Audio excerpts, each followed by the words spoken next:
கட்சியின் அகில இந்திய பொதுக்குழு உறுப்பினர் அவர்கள். தொழில்நுட்ப கல்லூரியில் பொறியியல் துறையில் இளங்கலை பட்டம் பெற்று லக்னோ இந்திய மேலாண்மை கழகத்தில் முதுநிலை வணிக நிர்வாக படிப்பையும் முடித்தார். 2009ஆம் ஆண்டு இந்திய போலீஸ் சேவையில் சேர்ந்தார். 2011ஆம் ஆண்டு கர்நாடக மாநில காவல்துறை அதிகாரியாக பணியில் சேர்ந்தவர். 2013ஆம் ஆண்டு உடுப்பி மாவட்டம் கர்கலாவில் காவல்துறை துணை கண்காணிப்பாளராக பணியாற்றி அக்டோபர் 2018இல் பெங்களூர் நகர தெற்கு காவல் துணை ஆணையராக பதவி உயர்வு பெற்றார். நாட்டுக்காகவும் நாட்டு மக்களுக்காகவும் சேவை செய்ய 2019இல் தனது பதவியை ராஜினாமா செய்து 2020இல் பாரதிய ஜனதா கட்சியில் சேர்ந்து தமிழ்நாடு பாரதிய ஜனதா கட்சியின் மாநில தலைவர் பதவி வகித்தார்.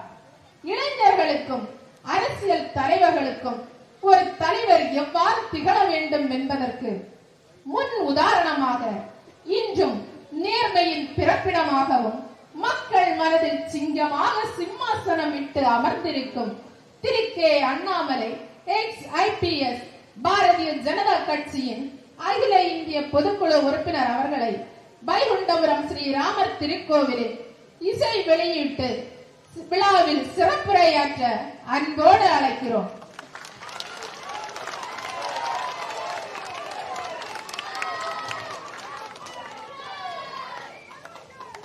பார்த்த பெரியோர்களே, தாய்மார்களே, அன்பிற்கினிய சகோதர சகோதரிகளே, 200 ஆண்டுகள் பழமையாக இருக்கக்கூடிய நம்முடைய ஸ்ரீராமருக்கு, சீதா மாதா அம்மா அவர்களுக்கு கம்பீரமாக ஒரு கற்கோவிலை எழுப்பி வைகுண்டபுரத்தில் இருக்கக்கூடிய ஊர் பெருமக்கள் எல்லோரும் கூட ஸ்ரீராமருக்கும் சிறப்பு செய்து, உங்களுக்கும் சிறப்பு செய்து, இந்த ஊருக்கும் சிறப்பு செய்து ஒரு பிரம்மாண்டமான கும்பாபிஷேக விழாவை இன்று நடத்தி முடித்திருக்கின்றீர்கள். தினமும் கூட கடந்த ஒரு வார காலமாக தினமும் சமய போதனை நடந்து கொண்டிருக்கிறது. இன்று சிறப்பு போதனையாக கும்பாபிஷேகம் நடக்கக்கூடிய இந்த நாளில் இங்கு எல்லோரையும் கூட நீங்கள் அழைத்திருக்கின்றீர்கள். முக்கியமாக என்னோடு இந்த நிகழ்வுக்கு வந்திருக்கக்கூடிய பாரதிய ஜனதா கட்சியினுடைய மாநில தலைவர், எங்களுடைய அன்புக்குரிய அண்ணன் நயினார் நாகேந்திரன் எம்எல்ஏ அவர்களே, வாழுகின்ற காந்தியாக இருந்து நம்மை வழிநடத்தி கொண்டிருக்கக்கூடிய ஐயா எம்.ஆர். காந்தி எம்எல்ஏ அவர்களே, பாரதிய ஜனதா கட்சி இந்த பகுதியினுடைய மாவட்ட தலைவர் அண்ணன் ஆர்.பி. சுரேஷ் அவர்கள், அண்ணன் கே. கோபகுமார் அவர்களே, ஒருங்கிணைந்த கன்னியாகுமரி மாவட்டத்தினுடைய முன்னாள் மாவட்ட தலைவர் அண்ணன் தர்மராஜ் அவர்களே, இந்த ஊரினுடைய எல்லா பொதுமக்கள் அவர்கள் சார்பாக வைகுண்டபுரம் ஊர் கமிட்டியினுடைய தலைவராக இருக்கக்கூடிய அண்ணன் ஜெகன்ராஜ் அவர்களே, கௌரவ தலைவராக இருக்கக்கூடிய அண்ணன் சிதம்பரம் வடிவு அவர்களே, அண்ணன் மிசா சோமன்ஜி அவர்களே, எங்களுடைய மகளிரணி சார்பாக இங்கே வந்து அனைவரையும் ஒருங்கிணைத்து இந்த விழாவை சிறப்பித்துக் கொண்டிருக்கக்கூடிய அக்கா உமாரதி அவர்களே, பாரதிய ஜனதா கட்சியினுடைய மாநில செயலாளராக திருவிளக்கை ஏற்றி இங்கே அமர்ந்திருக்கக்கூடிய அக்கா மீனாட்சி நித்யா சுந்தர் அவர்களே, இந்த பகுதியை சார்ந்த பாரதிய ஜனதா கட்சியினுடைய அமைப்பு பொதுச் செயலாளர், எங்களை எல்லாம் வழிநடத்திக் கொண்டிருக்கக்கூடிய அண்ணன் கேச விநாயகம்ஜி அவர்களே, இந்த மேடையில் இருக்கக்கூடிய எல்லா அன்பு தலைவர்களே, பொதுமக்களே, மாணவ செல்வங்களே, பத்திரிகை நண்பர்களே, உங்களுக்கு என்னுடைய மாலை வணக்கத்தை தெரிவித்துக் கொள்கிறேன். இன்னைக்கு தமிழகத்துல மிகச் சிறப்பாக ஆன்மீக சொற்பொழிவாளர் யார் இருக்காங்கன்னு கேட்டீங்கன்னா நிறைய பேர் இருந்தாலும் கடந்த ஒரு மாத காலமாக எல்லோரையும் பின்னாடி தள்ளிட்டு முன்னாடி நயினார் நாகேந்திரன் வந்துட்டு இருக்கிறாங்க. அது எந்த மேடையாக இருந்தாலும் சரி, மதுரை முருகர் மாநாட்டில் பார்த்தோம், தொடர்ச்சியாக நானும் பார்த்து கொண்டிருக்கின்றேன். இத்தனை காலமாக அவருக்குள்ள அடங்கி இருந்த அந்த ஆன்மீக எழுச்சி, ஆன்மீக உணர்வு என்று பல மேடைகள்ல நான் பார்த்து கொண்டிருக்கின்றோம். நான் கேட்டேன், அண்ணா என்ன இப்படி பேசிட்டு எதுவுமே பேசுறதுக்கு தயார்படுத்தலைன்னு சொல்றீங்க? நீங்க பள்ளிக்கூடத்துல படிச்சேன், பேசுவதற்கு இன்னைக்கு கன்னியாகுமரியில் வாய்ப்பு கிடைத்திருக்கிறது, அதனால நான் பேசுகிறேன். அந்த அளவுக்கு உணர்வு பூர்வமாக ஸ்ரீராமனுக்கு எதற்காக ஒரு ஆலயம் வேண்டும் என்பதை பேசிவிட்டு அமர்ந்திருக்கின்றார். அருமை சொந்தங்களே, தமிழகத்தில் எப்பொழுதும் நம்முடைய மாற்று சித்தாந்தத்தில் இருக்கக்கூடிய நண்பர்கள் கேட்கக்கூடிய கேள்வி, தமிழகத்திற்கும் ஸ்ரீராமனுக்கும் என்ன தொடர்பு அப்படின்னு நம்ம மாற்று சித்தாந்தத்தை தொடர்ந்து கேட்போம். தமிழகத்துல மட்டும் நீங்க பாத்தீங்கன்னா 1000 ஆண்டுகளுக்கு மேல பழமையான ராமர் கோவில் நம்முடைய ஊர்ல இருக்குதுங்க. கந்தர்வ கோட்டையில ஸ்ரீ ராமச்சந்திர மூர்த்திக்கு ஒரு ஆலயம் இருக்கிறது. 1000 ஆண்டுகள் வரை பழமை. கண்டராதிச்ச சோழன் காலத்தில் கட்டப்பட்டது. அதே போல ஏரிக்காத்த ராமர் கோவில் மதுராந்தகம், அதுவும் கூட 1000 ஆண்டுகளை விட பழமையான ஒரு கோயில். ராமானுஜர் இந்த கோவில்ல தான் தன்னை வைணவத்திற்கு அர்ப்பணித்தார். 500 ஆண்டுகளுக்கு பழமையான ராமர் கோவில் தமிழகத்துல பாத்தீங்கன்னா பாப்பிரெட்டிப்பட்டி தருமபுரியில கல்யாண ராமர் கோவிலும் 500 ஆண்டுகளுக்கு மேல பழமையான கோவில். இதெல்லாம் ஸ்ரீராமருக்கும் தமிழகத்திற்கும் இருக்கக்கூடிய தொடர். அதையெல்லாம் தாண்டி இங்கிருந்து தான் இலங்கைக்கு போனாங்க. அவரே சிவபெருமானை வழிபட்டாங்க. இந்த மாதிரி பல சரித்திரத்தை சொன்னாலும் கூட நம்முடைய நண்பர்கள் உணர்ந்து கொள்ள வேண்டும். தமிழகத்தில் ஆண்டாண்டு காலமாக ஸ்ரீராமருக்கு கோவில் கட்டி வழிபாடு செய்து அவர் வாழ்ந்து காட்டிய நல்ல விஷயங்களை எல்லாம் ஒரு கணவன் மனைவியாக நம்முடைய இல்லற வாழ்க்கையிலும் கூட நாம் வாழ்ந்து கொண்டிருக்கின்றோம். இன்னைக்கு வைகுண்டபுரத்துல 200 ஆண்டுகளுக்கு பழமை இருக்கக்கூடிய இந்த கோவில் மண் கோவிலாக இருந்த ஒரு கோவில இதனுடைய சரித்திரத்தை பார்த்தீங்கன்னா திருவிதங்காரனுடைய சித்திரை திருநாள் மகாராஜா இந்த கோவிலை பல ஆண்டு காலம் போற்றி வழிபட்டு இந்த ஆலயத்துக்கு தேவையான எல்லா விஷயத்தையும் கூட செஞ்சாங்க. வெள்ளிமலை விவேகானந்த ஆசிரமத்தினுடைய சுவாமிஜி சாரதா தேவி அம்மையாருடைய சீடா சுவாமிஜி அம்பானந்தா அவங்க நிறைய அந்த கோவிலுக்கு பண்ணியிருக்கிறாங்க. இன்னைக்கு நம்முடைய சுவாமி சைத்தன்யானந்தி மகாராஜ் அவர்கள் இந்த கோவிலுக்கு நிறைய பண்ணியிருக்கிறாங்க. அப்படிப்பட்ட சிறப்பு வாய்ந்த ஒரு கோவில். இந்த கோவிலுக்கு என்றே ஒரு சரித்திரம் இருக்கிறது. இன்னைக்கு ஒரு அற்புதமான கற்கோவில் கட்டப்பட்டு கும்பாபிஷேகம் நடத்தி இருக்கிறீர்கள். முதல் உங்களுக்கு ஒரு பெரிய பாராட்டு சொல்லணும். காரணம், ஊர் மக்களுக்கு அந்த உணர்வு இருந்தால் மட்டும்தான் நம்ம ஊர் கோவிலுக்கு நம்ம மரியாதை பண்ணணும். நம்ம ஊர்ல இருக்கக்கூடிய ஸ்ரீராமருக்கு கற்கோவில் கட்டி நாம் வழிபாடு செய்ய வேண்டும், அவருக்கு மரியாதை செய்ய வேண்டும் என்கின்ற எண்ணம் இருந்தால் மட்டும்தான் இது நடக்கும். கடந்த 4 ஆண்டு காலமாக நீங்கள் எல்லோரும் சேர்ந்து உங்களுடைய பொருளை எல்லாம் ஒன்றாக இணைத்து ஊர் மக்கள் எல்லோரும் ஒன்றாக இணைந்து அதை செய்து காட்டியிருக்கிறது. ஒரு அரசோ வேறு தனியார் நிறுவனங்களோ யாரும் கூட பங்கேற்காம ஊர் மக்களே உங்களுக்காக ஒரு கோவிலை எழுப்பியிருக்கின்றீர்கள். அதனாலதான் இந்த பாராட்டு மிகப்பெரிய பாராட்டாக நான் கருதுகின்றேன்.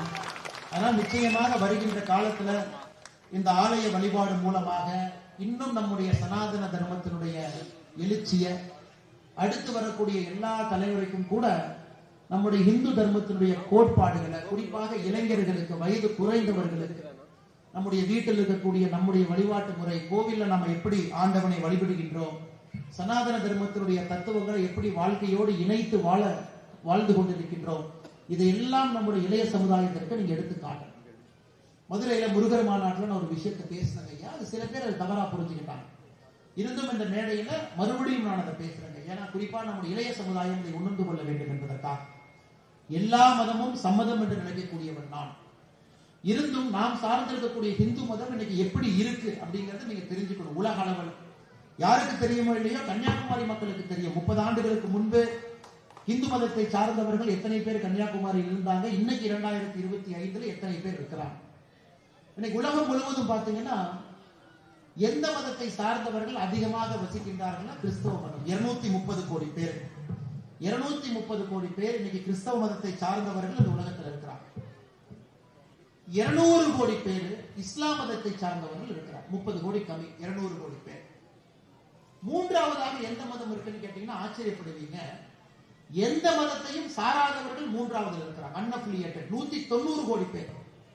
இன்னைக்கு நீங்க இங்கிலாந்து, யுனைடெட் கிங்டம் போனீங்கன்னா 53% மக்கள் அங்க கடவுள் இல்லை, நான் எந்த கடவுளையும் வழிபட மாட்டேன் என்று 53% மக்கள் இன்னைக்கு யூகேல இருக்கிறாங்க. சைனால 140 கோடி பேர் இருக்கக்கூடிய சைனா போனீங்கன்னா 120 கோடி பேர் கடவுளை வழிபடாமல் இருக்கிறார். இன்னைக்கு உலகத்துல கடவுளை வழிபடாதவர்கள் அதிகமாக கொண்டிருக்கிறார்கள், கடவுள் இல்லை என்று நம்புவர்களும் அதிகமாக கொண்டிருக்கிறார்கள்.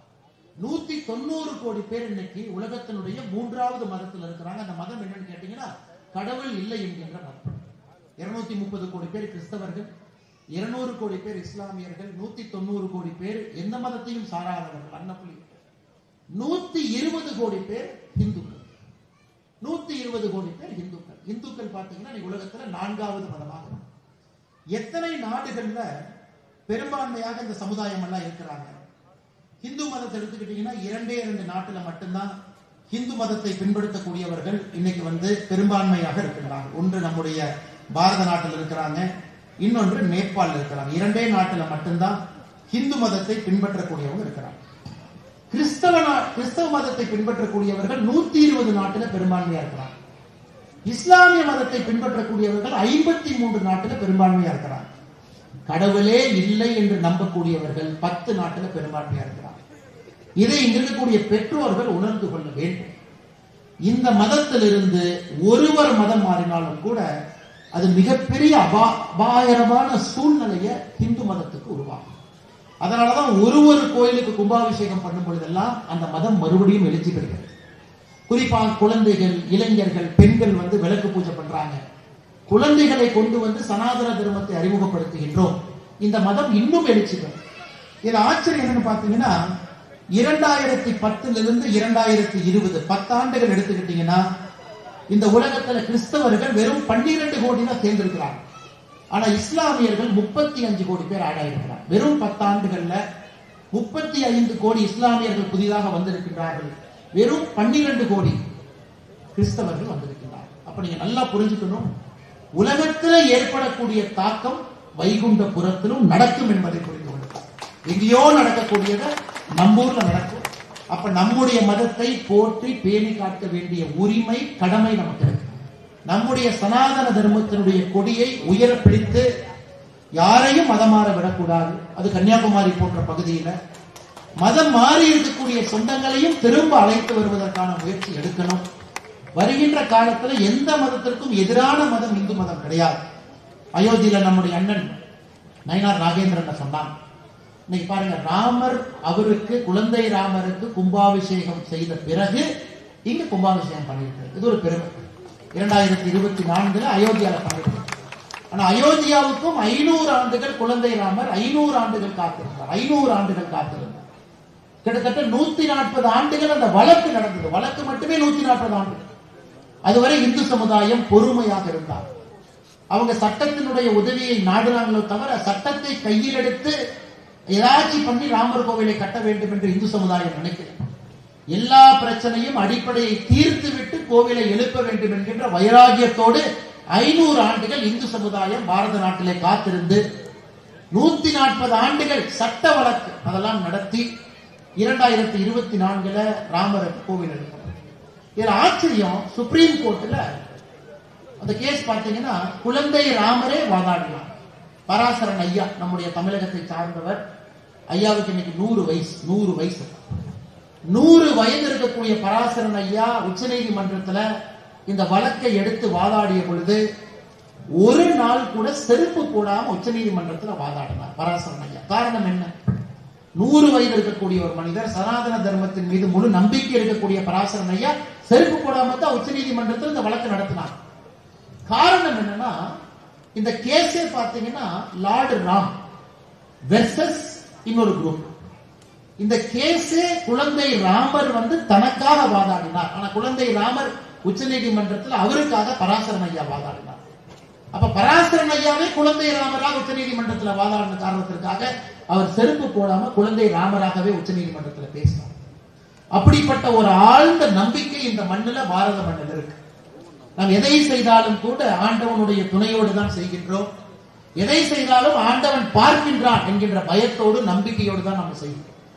அப்படிப்பட்ட நாடு நம்முடைய நாடு. மிக பொறுமையாக இருந்து காரியத்தை சாதித்து இன்னைக்கு ராமருக்கு ஆலயம் எழுப்பிய பிறகு வைகுண்டபுரத்துல இந்த ஆலயத்தை நீங்கள் எழுப்பி இருப்பது உண்மையாலுமே பாராட்டக்கூடிய விஷயம். அதையெல்லாம் தாண்டி பெருமைப்படக்கூடிய விஷயம். அந்த சொன்ன இன்னொரு பக்கம், குறிப்பா நம்முடைய குழந்தைகளுக்கெல்லாம் சயின்ஸ் தேவைப்படுது. இன்னைக்கு எதற்காக இங்கிலாந்துல 53% மக்கள் எந்த மதத்தையும் பின்பற்றவில்லை என்றால் அந்த மதத்தை எப்படி சொல்லிக் கொடுப்பது என்று பெரியவர்களுக்கு தெரியாம போயிட்டு இருக்கிறது. ஒரு குழந்தை கிட்ட ஒரு மதத்தை எப்படி சொல்லிக் கொடுப்பது? ஏன்னா சயின்ஸ் படிக்கிறாங்க, ப்ரூஃப் கேட்கிறாங்க. கடவுள் இருக்காங்க காட்டுங்க அப்படிங்கிறாங்க. நீங்க கடவுளை காட்டுங்க அப்படின்னா நான் நம்ப மாட்டேங்கிறாங்க. இன்னைக்கு குழந்தைகள் நம்ம பார்க்கிறோம், வேகமாக வளர்றாங்க, மூளை வளர்ச்சி ரொம்ப அதிகம்.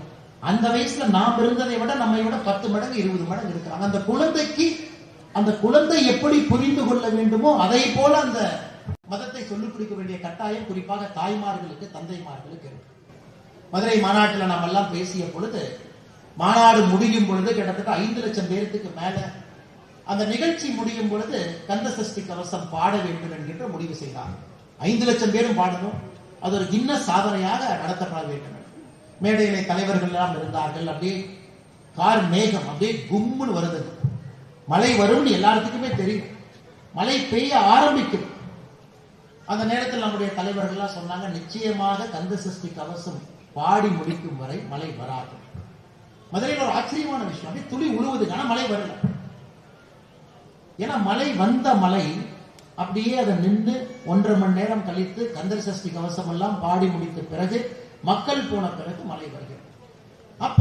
அப்ப கந்த சஷ்டி கவசம் ஒரு சாதாரணமான முருகபெருமானுக்காக பாடக்கூடிய ஒரு பாடலா, இல்லை அதிலே ஒரு மந்திரத்தினுடைய மர்மம் கந்த சஷ்டி கவசத்துல இருக்கா? இன்னைக்கு நல்லா நீங்க கந்த சஷ்டி கவசத்தை வீட்டுல பாடுறவங்க நல்லா யோசிச்சு பாருங்க. சரவண பவ அப்படின்னு ஒரு வார்த்தையை பயன்படுத்துறோம். சரவண பவ என்கின்ற வார்த்தையை பயன்படுத்துறோம். சரவண பவ, சரவண பவ ஒரு மந்திர சொல். அப்படி சரவண பவ இது சொல்லும் பொழுது ஒரு மந்திர சொல். நமக்குள்ள அந்த ஒளியை நாம் சொல்லும் பொழுது நமக்குள்ள ஒரு மாற்றம் வரும். நல்லா பாருங்க, சரவண பவன்ல முன்னாடி இருக்கக்கூடிய சாவை தூக்கி நான் பின்னாடி போடுறேங்க ஐயா. சரவண பவன்ல சாவை தூக்கி பின்னாடி போடுறேன். ரவண பவச, சா தூக்கி பின்னாடி போட்டா ரவண பவச. இப்ப முன்னாடி இருக்கக்கூடிய ராவ தூக்கி பின்னாடி போடுறேன். வனவ வசர. முன்னாடி இருக்கக்கூடிய வாவ தூக்கி மறுபடியும் பின்னாடி போடுறேன். நவவ சரவ. நாவ தூக்கி மறுபடியும் பின்னாடி போடுறேன். பவச ரவண. முன்னாடி இருக்கிற பாவ தூக்கி பின்னாடி போடுற வசர வனவ. இப்ப உங்களுக்கு தெரியுமோ, இது எங்கேயோ கேட்ட மாதிரி இருக்கு. இந்த சரணபவத்தினுடைய ஒரே ஒரு வார்த்தை இங்கே மாத்தணும்னா இது எங்கேயோ கேட்ட மாதிரி இருக்கு, எங்கேயோ படிச்ச மாதிரி இருக்குன்னு உங்களுக்கு ஞாபகம் வரும். இது எங்க வருதுன்னாங்க ஐயா, முருகனுக்காக நீங்க பாடக்கூடிய அந்த மந்திர பாடல், அதுலயே இதை நீங்க படிப்பீங்க. ரா ரா ரா ரா ரீ ரூ ரூ ரூ ரூ ரூ டும் டும் டும் எல்லாம் அதுல இந்த வார்த்தையை சொல்வீங்க. ரவண பவச வனபவசர நவபசரவ பவச ரவண இதெல்லாம் சொல்லுங்க. எதற்காக 18ஆம் நூற்றாண்டுல எழுதப்பட்ட ஒரு மந்திர பாடல்ல இந்த வார்த்தைகள் எதற்காக வருது? யோசிச்சுப்பாங்க. நாம சொல்ற நம்முடைய தமிழ் மொழியை பொறுத்தவரை இது ஆண்டவனுக்கு நேரடியாக நாம் பேசக்கூடிய ஒரு மொழி. இதிலே விஞ்ஞானமும் இருக்கிறது, இதிலே மந்திரமும் இருக்கிறது, இதிலே இலக்கியமும் இலக்கணமும் ஆழ்ந்து இருக்கிறது. அதனாலதான் தமிழ் மொழி இந்த உலகத்தினுடைய செம்மையான மூத்த மொழி நம்ம சொல்றோம். ஏன்னா சரவண பவ நல்லா யோசிச்சு பார்த்தீங்கன்னா கந்த சஷ்டி கவசத்துல அதை எப்படி தேவராய பெருமானையா கொண்டு வந்திருப்பாங்கன்னா, முழுவதுமாக ஒரு மந்திரத்தை ஒரு பாட்டாக மாற்றியிருப்பாங்க. முழுவதுமாக ஒரு மந்திரத்தை ஒரு பாட்டாக. கந்த சஷ்டி கவசம், அதுல கந்த என்கின்ற வார்த்தை நம்முடைய தொப்புள் கொடியிலிருந்து 2 இன்ச் கீழே 5 சென்டிமீட்டர் கீழே அங்க இருக்கக்கூடிய பகுதியை கந்த என்கின்ற வார்த்தையை பயன்படுத்துறோம். தொப்புள் கொடியிலிருந்து 2 இன்ச் கீழே. சஷ்டிங்க, சஷ்டி விரதம் இருக்கிறோம், சஷ்டி ஒரு நாள். சஷ்டிக்கு இன்னொரு வார்த்தையும் இருக்கிறது, சக்தி.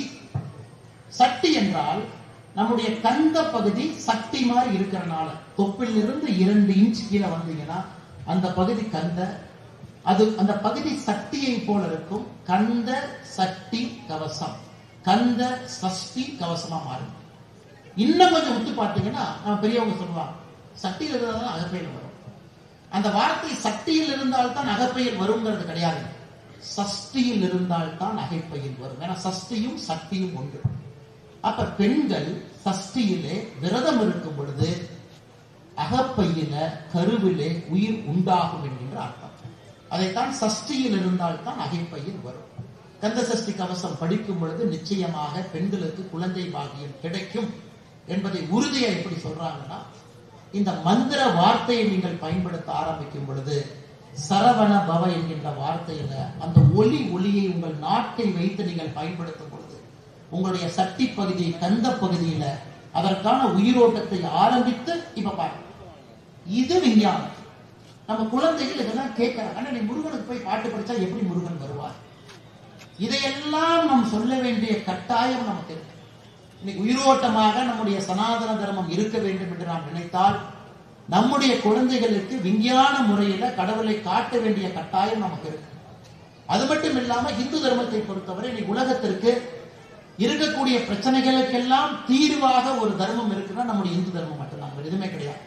உலகத்தில் இருக்கக்கூடிய எல்லா பிரச்சனைக்கும் தீர்வு நம்ம கிட்ட இருக்கு.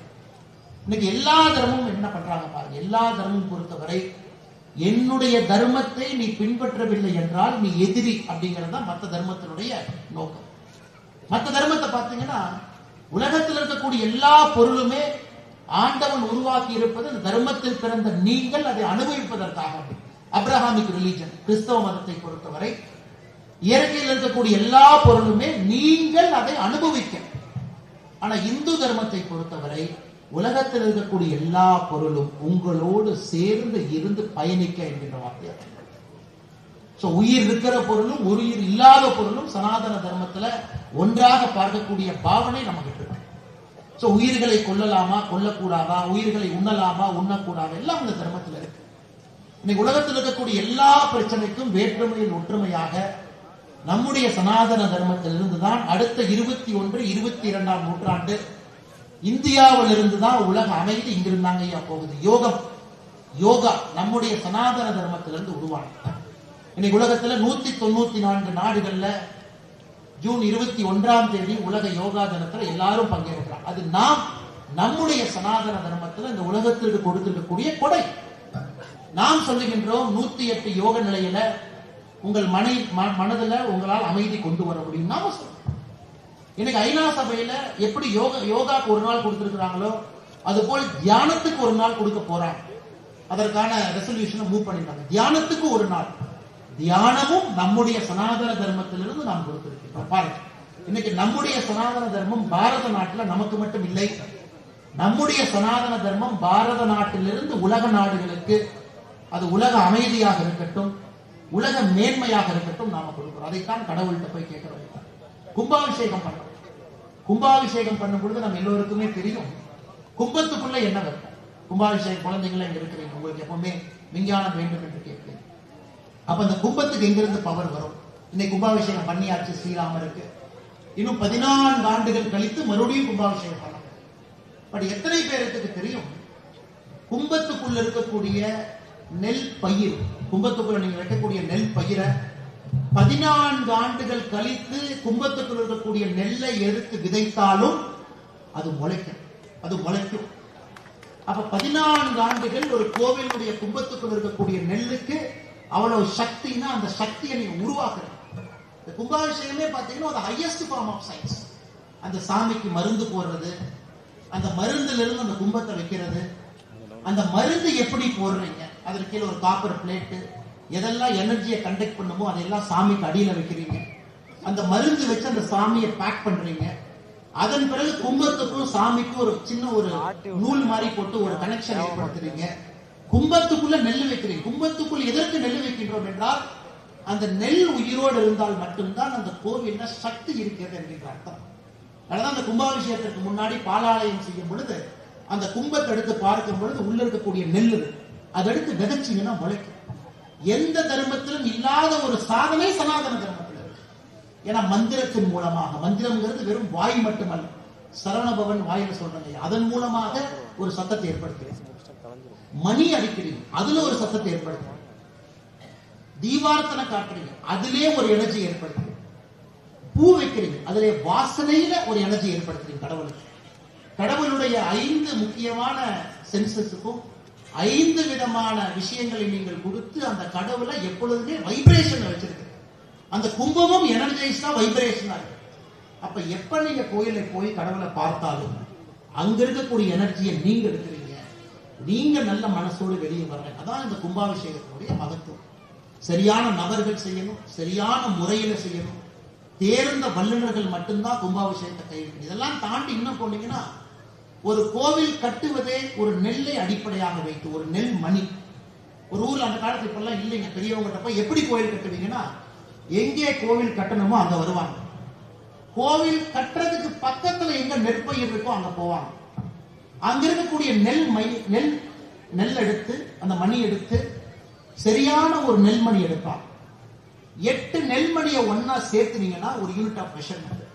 இந்த கோவில் இருக்கக்கூடிய எல்லா அகலமும், கோவில் இருக்கக்கூடிய எல்லா மெஷர்மெண்ட்டும் 8 நெல்லை வச்சீங்கன்னா என்ன லென்த் வருமோ அதை ஆதாரமாக அடிப்படையாக வைத்துத்தான் ஒரு கோயிலை கட்ட முடியும்.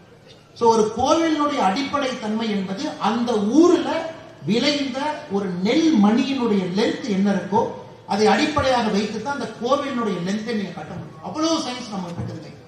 அதை எல்லாம் நம்ம வெளியே கொண்டு வரும். அதை எல்லாம் குழந்தைகளுக்கு எடுத்து சொல்லணும். 190 கோடி பேர் என்னை கடவுள் இல்லை என்று சொல்லுகிறார்கள். உலகத்துல 3வது பெரிய மதமாக கடவுள் இல்லை என்கின்ற மதம் உருவெடுத்திருக்கிறது. அதையெல்லாம் மாற்றணும். இந்து தர்மத்தை பொறுத்தவரை உலகத்தினுடைய பிரச்சனைக்கெல்லாம் தீர்வு நம்ம இருக்குதுங்க. ஆயுர்வேதம் நம்ம இருக்கக்கூடிய சித்தா, நம்ம இருக்கக்கூடிய மருந்து முறைகளாக இருக்கட்டும், வாழ்வியல் முறையாக இருக்கட்டும், வாழ்க்கை முறையாக இருக்கட்டும். இன்னைக்கு எல்லாருமே சொல்ற ராமராஜ்யம், அது ஏன் சிவராஜ்யம்னு சொல்ல யோசிச்சு பாருங்க. உலகத்துல ஒரு கடவுள் வந்து ராஜாவாக இருந்து ஆட்சி செய்து எப்படி அந்த ஆட்சி இருக்க முடியும் என்று காட்டிய ஒரே கடவுள் ஸ்ரீராமன். அதனால ஸ்ரீராம ராஜ்யம்னு சொல்றோம். ராமன் மட்டும்தான் கடவுளாக இருந்து மனிதனாக இருந்து ஒரு ராஜ்யத்தை ஆண்டிருக்கிறார். அப்ப நயினார் சொன்னது போல ஒரு மக்களாட்சியில் இருக்கும் பொழுது ஒரு மன்னன் எப்படி இருக்க வேண்டும் என்பதற்கு ஸ்ரீராமன் ஒரு இலக்கணம். அநியாயம் நடந்த பொழுது எப்படி அதை கொடுத்துக் கொண்டார், சட்ட திட்டத்துக்கு எப்படி காப்பாற்றினாரு, அவருடைய சொந்த அப்பா அவருக்கு கொடுக்கின்றேன் என்று சொன்ன பதவியை கொடுக்காத பிறகு எப்படி நடந்து கொண்டார், தன்னுடைய அன்னை தன்னுடைய தம்பிக்கு அதை கொடுக்கும் பொழுது கூட எப்படி ஊர் மக்கள்லாம் பகல்ல போனார்னா அவரை வந்து ராமா காட்டுக்கு போகாதே என்று சொல்லிவிடுவார்கள் என்கின்ற ஒரே காரணத்திற்காக இரவுல அந்த ஊர்ல இருந்து காட்டுக்கு போறார். பகல்ல போனா ஸ்ரீராமருக்கு வந்து அவ்வளவு அந்த ஊர்ல எழுச்சி. ஸ்ரீராமர் பகல்ல காட்டுக்கு போனா யாரும் விட மாட்டாங்க. மக்கள் வந்து ஸ்ரீராமரை குறுக்காட்டி விடுவார். அதனால இரவுல போறார், யாரும் என்னை தடுக்க கூடாது. ஸ்ரீராமருடைய வாழ்க்கையில ஒரு விஷயமும் ஒரு குழந்தை சொல்லி கொடுக்கிறார். ஒரு தம்பிகிட்ட எப்படி நடந்துக்கிட்டார், அப்பா அம்மா எப்படி நடந்துக்கிட்டார், ராஜாவாக எப்படி நடந்துக்கிட்டார், ஒரு எதிரியாக இருந்தாலும் கூட எப்படி சண்டை போட்டார், யுத்தத்தை எப்படி நடத்தினார், அவருக்கு இருக்கக்கூடிய சிஷ்யர்களை எப்படி நடத்தினார், எப்படி கோபப்பட்டார், எப்படி கோபப்படல. ஆனால் ஸ்ரீராமனுடைய வாழ்க்கையை பொறுத்தவரை அவ்வளவு குணாதிசயங்களை நம்முடைய குழந்தைக்கு சொல்லிக் கொடுத்து ஸ்ரீராமனை போல் இருக்க வேண்டும் என்பதற்காகத்தான் சனாதன தர்மத்துல கடவுளுடைய பெயரை நம்ம வைக்கிறோம். கல்யாண ராமன் கடவுளுடைய பெயரை வைக்கிறோம். அண்ணா சொன்னாங்க, ராமருடைய பெயரை வைக்கிறோம், முருகனுடைய பெயரை வைக்கிறோம். காரணம் அந்த ஆண்டவனுக்கு இருக்கக்கூடிய குணாதிசயங்கள் உங்களுக்கும் வர வேண்டும் என்பதற்காக அன்பு சொன்னார். ஆனா இன்னைக்கு தமிழகத்துல அரசியல் பேசக்கூடாது அப்படின்னு இதுல போட்டிருக்கிறாங்க. ஆனா நான் உண்மையை சொன்னா அரசியல் கிடையாது. ஆனா தமிழகத்துல இன்னைக்கு நடக்கக்கூடிய ஆட்சி ஏதாவது ஒரு ஊர் அளவுக்குனாச்சு ஸ்ரீராம ராஜ்யமா இருக்கான்னு பாருங்க, கிடையாது. குடும்பத்திலே எப்படி ஸ்ரீராமன் இருந்தார் அப்படிங்கிறப்போ இன்னைக்கு ஆட்சியாளர்களுடைய குடும்பம் எப்படி அவர்களே ஆட்சியாக இருக்கிறாங்க ஒத்துப்பார். எங்கேயுமே எங்கேயோ ஒரு இடத்துல யாருக்காவது பிரச்சனை வந்தால் மன்னன் துடிப்பான். ஆனா இன்னைக்கு எங்கேயாவது மக்களுக்கு ஒரு பிரச்சனை வந்தால் ஆட்சியாளர்கள் துடிக்கின்றார்களான்னு பாருங்க, கிடையாது. ஆட்சியாளர்கள் மக்கள்கிட்ட எப்படி பேசணும், என்ன பேசினா கேட்பாங்க அப்படிங்கறத 100 மார்க் வாங்கிட்டாங்க. எலெக்ஷன் அப்ப என்ன பேசணும் அவங்களுக்கு தெரியும், ஓட்டு வாங்குறதுக்கு என்ன பேசணும் நல்லா தெரியும், எலெக்ஷன் முடிஞ்சு முதல் வருஷம் என்ன பேசணும் அதுவும் தெரியும். ஒரு அரசியல்வாதிகளுடைய பேச்சை நல்லா பாருங்க. முதல் வருஷ பேச்சு வேற மாதிரி இருக்கும், கொஞ்சம் ஏளனமா இருக்கும். அதான் ஓட்டு போட்டீங்களா அப்புறம் என்ன, 2வது வருஷம் அம்மா நல்லா இருக்கீங்களா, 3வது வருஷம் தாயி எங்க இருக்கிறீங்க, 4வது வருஷம் கொஞ்சம் காலை காட்டுங்க, 5வது வருஷம் காலில் விழுந்துடுறேன். ஒரு அரசியல்வாதியினுடைய 5 வருஷம் சைக்கிளை பார்த்தீங்கன்னா ஓட்டு வாங்கிய பிறகு முதல் வருடம் ஏளனமாக இருப்பாங்க. 3வது வருஷத்துல அப்படியே உங்க பக்கத்துல வந்துருவாங்க. 5வது வருஷம் ஊர் விழா, தெருவிழா, பெருவிழா எல்லாத்தையும் வந்து பங்கேற்பாங்க. சோ நாம் சில நேரம் அரசியல்வாதிகள் எப்படி தெளிவாயிட்டாங்கன்னா எப்படி நயமாக பேசி நம்மளுடைய வாக்கை வாங்க முடியும் என்பதிலே தமிழகத்தில் சில அரசியல்வாதிகள் PhD பட்டம் பெற்றிருக்கிறாங்க. அவர்களால் அவர்களுக்கும் ஒரு பைசா பிரயோஜனம் இல்லை, மக்களுக்கும் ஒரு பைசா பிரயோஜனம் இல்லை, சமுதாயத்துக்கும் ஒரு பைசா பிரயோஜனம். அதை சிந்தித்து வாக்களிக்கும். ஓட்டு போடும் பொழுது சிந்தித்து வாக்களிக்கும். எந்த கட்சி, எப்படிப்பட்ட தலைவர், என்ன மாற்றத்தை கொடுக்க போறாங்க, நமக்கு இல்ல. ஐயா ஓட்டு போடுறது நமக்காக இல்லைங்க ஐயா, குழந்தைகளுக்காக. உங்களுக்கான ஓட்டை உங்க அப்பா போட்டாங்க, உங்களுடைய தந்தையும் தாயும் நீங்கள் எப்படி ஒரு மாநிலத்திலே வாழ வேண்டும் என்பதை அவங்க ஓட்டு போட்டாங்க. இன்னைக்கு நீங்க ஓட்டு போறது உங்களுக்காக கிடையாது, இன்னைக்கு நீங்கள் வாக்களிப்பது உங்களுடைய குழந்தைகளுக்காக. உங்களுடைய குழந்தைகள் எப்படிப்பட்ட ஒரு மாநிலத்திலே வாழ வேண்டும் என்பதை தீர்மானிப்பதற்காகத்தான் நீங்க ஓட்டு போறோம். எந்த மாற்றமும் 5 வருஷத்துக்கு நடக்காது. ஆனால் நீங்க இன்னைக்கு சனாதன தர்மத்தை பேணி காக்க வேண்டும் என்று நினைத்தால் வாக்களிக்கக்கூடிய ஒரு சனாதன தர்மத்தை பின்பற்றக்கூடிய நீங்களும் ஒரு முறை சிந்திக்கணும். யார் இந்த சனாதன தர்மத்தை முன்னாடி எடுத்துட்டு போவாங்க? தமிழகத்தினுடைய முதலமைச்சரே கேட்கிறாங்க சமீபத்தில் பாருங்க, திருப்பத்தூர்ல கேட்கிறாங்க, இன்னைக்கு வந்து கடவுளுடைய பெயரை தவறாக பயன்படுத்தி ஒரு அரசியல் கட்சி அரசியல் பண்றாங்க. விநாயகர் சிலையை உடைத்தது நாமா? விநாயகர் சிலையை உடைத்தது யார்? விநாயகருக்கு செருப்பு மாலை போட்டது யார்? நாமா? இல்ல முதலமைச்சர் அவர்கள் சார்ந்திருக்கக்கூடிய கட்சியா, இயக்கமா, சித்தாந்தமா? ராமர் பாலத்துக்கு சேதாரம் ஏற்படுத்த கூடாது என்று சொன்ன பொழுது என்ன ராமன் என்ன இன்ஜினியரா அப்படின்னு கேட்டது நாமா? அவருடைய கட்சியா, அவர் சார்ந்திருக்கக்கூடிய சித்தாந்தமா? கந்த சஷ்டி கவசத்தை இழிவுபடுத்திய பொழுது கை கட்டி வேடிக்கை பார்த்தது நாமா? முதலமைச்சருடைய கட்சியா, அவர் சார்ந்த சித்தாந்தமா? சனாதன தர்மத்தை ஒழிக்க வேண்டும் என்கின்ற மாநாட்டில் நம்முடைய கட்சியை சார்ந்தவர்கள் மேல ஏறினாங்களா, முதலமைச்சருடைய பையன் மேல ஏறினாங்க. சனாதன தர்மமும் ஹெச்ஐவியும் ஒன்று நாம சொன்னோமா? முதலமைச்சருடைய கட்சியை சார்ந்து அவரு பையன் சொன்னார். எப்படி டெங்கு கொசுவை ஒழிப்போமோ அதே போல சனாதன தர்மத்தை ஒழிக்க வேண்டும் என்று சொன்னது நாமா? இல்ல முதலமைச்சரும் அவருடைய கட்சியை சார்ந்த அவருடைய பையனும்? அன்பு சொந்தங்களை, இது எல்லாம் நம்ம யோசிக்கணும். இதெல்லாம் ரொம்ப ரொம்ப முக்கியம். அரசியல் பேசக்கூடாது என்று இருந்தாலும் கூட சில இடத்திலே உண்மையை பேச வேண்டிய கட்டாயம் நமக்கு இருக்கு. ஆனால் நம்முடைய அன்பு சொந்தங்கள், இந்த சனாதன தர்மம் உலக அளவில் எப்படி இருக்கும் தெரியவில்லை. உலக அளவில் நம்ம 120 கோடி தான் 4வது இடத்துல தான் இருக்கிறோம். 4வது இடத்துல தான் இருக்கிறோம். இஸ்லாமிய மதம் என்று அதே வேகத்தில் அவங்க போனாங்கன்னா மிக வேகமாக இந்த உலகத்தை பொறுத்தவரை அதிகமாக இஸ்லாமியர் வாழ்கின்ற உலகமாக இது மாறத்தான் போகுது.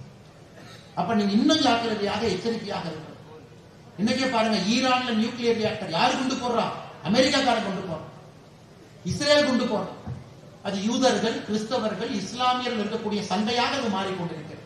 அது மனிதர்களுக்கும் மனிதர்களுக்கும், நாட்டுக்கும் நாட்டுக்கும் இருக்கக்கூடிய சண்டையாக இல்லை. எதற்காக ஆபரேஷன் சிந்தூர்ல பாரத பிரதமர் நரேந்திர மோடி அவர்களை பாராட்டுகின்றோம்? எதற்காக இல்லை? அவன் வந்து நம்ம மக்கள் அடிச்சா நாம போய் அடிச்சோம், அது இல்லை. நம்முடைய மக்களை பெஹல்காம்ல ஏப்ரல் 22ஆம் தேதி மதத்தின் அடிப்படையிலே கொண்டார்கள். மதத்தின் அடிப்படை 26 பேருக்கு தனியா பிரிச்சு, என்ன மதம்? இந்து மதமா? இந்த பக்கம் வந்து நெல் 26 பேர் இந்து மதத்தை சார்ந்தவன் என்கின்ற ஒரே காரணத்திற்காக கொண்டிருக்கின்றார்கள் என்றால் பிரச்சனையை ஆரம்பிப்பவர்கள் நாமா, அவர்களா, தீவிரவாதிகளா? அதற்கு பதிலுக்கு பதில் பாரதம் தாக்குகின்றது. ஆபரேஷன் சிந்து நடத்தி பாகிஸ்தானுக்கு ஒரு பதிலடி கொடுக்கும். இதெல்லாம் நம்ம விட்டு பார்க்கணும். அதனால் சனாதன தர்மம், இந்து மதத்தை சார்ந்தவர்கள் உங்களுக்கு ஒரு பெரிய பொறுப்பு இருக்கு. குழந்தைகளுக்கு நம்முடைய தர்மத்தை முழுமையாக சொல்லிக் கொடுக்கணும். வீட்டுல கட்டாயமாக கம்பராமாயணத்தை நம்முடைய குழந்தைகளுக்கு சொல்லிக் கொடுக்கணும். சஷ்டி அன்னைக்கு கண்டிப்பா கந்த சஷ்டி கவசத்தை படிக்க வைக்கணும், பாட வைக்கணும். கண்டிப்பாக நம்முடைய குழந்தைகளுக்கு மகாபாரதத்தை சொல்லிக் கொடுக்கணும். ஒரு குழந்தை இதெல்லாம் இன்னைக்கு பார்த்தீங்கன்னா 8ஆம் கிளாஸ்ல நீட் கோச்சிங், 8ஆம் கிளாஸ்ல ஐஐடி கோச்சிங், 6ஆம் கிளாஸ்ல சிவில் சர்வீஸ் கோச்சிங். நான் கேட்டேன், 6ஆம் கிளாஸ் போய் பிள்ளைக்கு சிவில் சர்வீஸ் எழுத தெரியுமா? 6ஆம் கிளாஸ்ல ஐஏஎஸ் கோச்சிங் ஆரம்பிக்கிறீங்க. இதையெல்லாம் சொல்லிக் கொடுத்ததுக்கு அப்புறம் அந்த குழந்தை என்ன பண்றாங்க? எவ்வளவு படித்தாலும் தந்தை தாயை சரியாக பராமரிப்பது கிடையாது. தன்னுடைய மதத்தை அந்த குழந்தை காப்பாற்றுவதில்லை. அதனால் இது சமய மாநாடு என்கின்ற காரணத்தினால, அதுவும் கன்னியாகுமரி என்கின்ற இந்த அற்புதமான மண்ணில் வியர்வையை, ரத்தத்தை கொடுத்து சனாதன தர்மத்தை காப்பாற்றியவர்கள் இந்த மண்ணில் இருக்கிறாங்க. மதமாற்றம் என்கின்ற தேசிய அபாயத்தை முழுமையாக உணர்ந்தவர்கள் இந்த மண்ணில் இருக்கிறார்கள். லவ் ஜிஹாத் என்கின்ற வார்த்தைக்குரிய முழு பொருளை உணர்ந்தவர்கள் இந்த கன்னியாகுமரி மண்ணில் இருக்கிறார்கள்.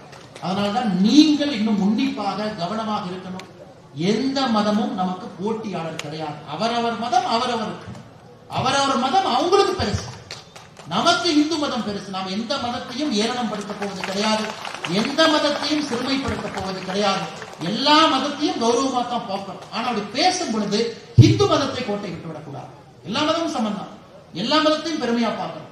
எந்த மதத்தையும் நாம் சிறுமைப்படுத்த போவது கிடையாது. அப்படி இருந்தும் இந்து மதத்தை நீங்கள் கோட்டை விட்டு விடக்கூடாது என்கின்ற ஆதங்கத்தில் உங்களிடம் சில கருத்துக்களை வைப்பதற்கு இன்று ஒரு பெரிய வாய்ப்பு இந்த கன்னியாகுமரியில் கிடைத்திருக்கிற அன்பு சொந்தங்களே. அதனால் நான் இன்னொன்னு சொன்னங்க ஐயா, குழந்தைகள்லாம் பள்ளிக்கூடத்துக்கு போகும் பொழுது திருநூறு அணிந்து கொண்டு போகணும், ருத்ராட்ச கோட்டை கொண்டு போகணும். தமிழகத்தினுடைய கல்வித்துறை அமைச்சர் அன்பில் மகேஷ் பொய்யாமொழி சொன்னாரு, இந்த அண்ணாமலையினுடைய வாதம் பாருங்க, சிறுபிள்ளைத்தனமா பேசுறாரு. அதனாலதான் கர்ம வீரர் காமராஜர் ஐயா யூனிஃபார்ம் கொண்டு வந்தார். ஐயா, குடும்பத்துல என்னுடைய மனைவியினுடைய தாத்தா கிருஷ்ணசாமி ஐயா அரசு பள்ளியில 1960-70 காலகட்டத்தில் டீச்சரா இருக்கார். முதலாக யூனிஃபார்ம் சிஸ்டத்தை கொங்கு பகுதியில் கொண்டு வந்தவர் அவர், தமிழகம் முழுவதும் வருவதற்கு முன்பு. எதற்குனா, ஒரு பள்ளிக்கூடத்துல மில்லு ஓனர் வந்து மேலையும் மில்லுல வேலை பார்க்கிற தொழிலாளர்கள் கீழே உட்கார்ந்து இருக்கிறாங்க. அவங்க சாக்குப்பையில் உட்கார்ந்து இருக்கிறாங்க, இவங்க மரபெஞ்சில் உட்கார்ந்து இருக்கிறாங்க. அவங்க காதுல வைர கடுக்கன் போட்டிருக்கிறாங்க. இந்த குழந்தைகள் எதுவுமே இல்லாம கீழே இருக்கிறாங்க என்பதை உடைப்பதற்காகத்தான் சீருடை கொண்டு வரப்பட்டது.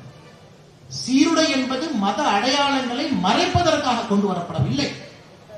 சீருடை என்பது நம்முடைய சமுதாயத்துல ஜாதி ஏற்றத்தாழ்வு, பணக்காரன் ஏழை என்பதை உடைப்பதற்காகத்தான் பள்ளிக்கு சீருடை கொண்டு வரும். ஒரு பள்ளிக்கூடத்திற்கே நான் திருவூரினுடைய குழந்தையை வச்சுட்டு போகாது நம்ம நினைச்சோம்னா என்ன சனாதன தர்மத்தை நாம் காப்பாற்றுகின்றோம்? எந்த இந்து மத தர்மத்தில் நாம் வாழ்கின்றோம்? ஒரு பெண் குழந்தை பொட்டு வச்சுக்கிட்டு பள்ளிக்கூடத்துக்கு போக முடியலன்னா எப்படி அந்த பெண் குழந்தை சனாதன தர்மத்தை காப்பாற்று? பள்ளிக்கூடத்துக்கு போகும்போது பொட்டு அழி, பள்ளிக்கூடத்துக்கு வெளியே வந்ததுக்கு அப்புறம் பொட்ட வீகினா நமக்கும் அண்ணன் திருமாவளவர்களுக்கும் என்ன வித்தியாசம் சொல்லுங்க. திருமாவளவன் சொல்ற மாதிரி இல்ல வேர்வை அதிகமா வந்துச்சு அதனால லைட்டா தொடச்சேன். யாரு காதுல சுத்த வேண்டியதெல்லாம் நம்ம காதுல சுத்துறாங்க. அதனாலதான் அன்பு சொந்தங்களே, சீருடை அணியணும். அனைத்து மனிதர்களும் சமம் என்று நினைப்பவன் நான், நீங்க நயினார் அண்ணன் இருக்கிற எல்லோரும் எந்த ஜாதிகளும் கிடையாது, எல்லா ஜாதிகளும் சமம் என்று நினைப்பவர்கள் நாம். ஆனால் நம்முடைய மத அடையாளத்தை நாம் இடுவதிலே எந்தவித தவறும் இல்லை என்பதை தமிழக அரசு உணர்ந்து, ஒரு குழந்தைய ருத்ராட்ச கொட்டை போடாத, திருநூறு வைக்காத, குங்குமம் வைக்காத பள்ளிக்கூடத்தில் அந்த குழந்தைக்கு சொல்லிக் கொடுத்தா அது செக்குலரிசம் இல்லைங்க. அது மத சார்பின்மை கிடையாது. அது ஒரு மதத்தை காலில் போட்டு மிதிப்பதற்கு சமம். அதனால நீங்க தைரியமா குழந்தைகளுக்கு நம்முடைய மத அடையாளத்தை நீங்க வச்சு விடுங்க. குழந்தைகள் பள்ளிக்கூடத்துக்கு போட்டும், அந்த குழந்தைக்கு தெரியட்டும் இன்னொரு மதமும் முக்கியம் என்பதை சொல்லிக் கொடுக்கும். அது இஸ்லாம் மதமாக இருக்கட்டும், கிறிஸ்தவ மதமாக இருக்கட்டும், அந்த மதமும் முக்கியம் என்பதை சொல்லிக் கொடுக்கும். அந்த மதத்தையும் சமமா பாருன்னு சொல்லிக் கொடுங்க. அது சொல்லிக் கொடுக்க வேண்டுமோ தவிர திருநூறு வைக்காத, ருத்ராட்ச கொட்டை போடாத என்று சொல்லிக் கொடுப்பது தவறான ஒரு வாதம். அன்பு சொந்தங்கள், நிச்சயமாக இதெல்லாம் நீங்க கவனத்தில் எடுத்துக்குவீங்க. வருகின்ற காலத்துல அரசியல் மாற்றம் சமுதாய மாற்றத்திற்கு மிக முக்கியமான ஒரு மாற்றம். நீங்கள் வாக்கு செலுத்தும் பொழுது நிச்சயமாக இதெல்லாம் யோசிப்பீங்க. சனாதன தர்மத்தை காட்டக்கூடிய கட்சிக்கு, கூட்டணிக்கு நிச்சயமாக நீங்க வாக்களிப்பீங்க. நம்ம பேசவே முழுமையாக சூரியன் மறைந்து அஸ்தமனமாகிருக்கிறார். அதையும் 2026 நீங்கள் நடத்தி காட்டுவீர்கள் என்ற முழு நம்பிக்கை இருக்கு. மறுபடியும் இந்த மேடையில் இருக்கக்கூடிய அன்பு தலைவர்கள், பெரியவர்கள், தாய்மார்கள், இந்த அற்புதமான ஊர் வைகுண்டபுரத்தில் இருக்கக்கூடிய பெரியவர்கள் எல்லாம் சேர்ந்து ஸ்ரீராமருக்கு பெரிய ஒரு மரியாதை செய்து இந்த அற்புதமான ஆலயத்தை எழுப்பியிருக்கின்றீர்கள். உங்களுக்கு மறுபடியும் என்னுடைய நெஞ்சார்ந்த வாழ்த்துக்களை, பாராட்டுகளை தெரிவித்துக் கொள்கின்றேன். நன்றி, வணக்கம். ஜெய் ஸ்ரீராம்.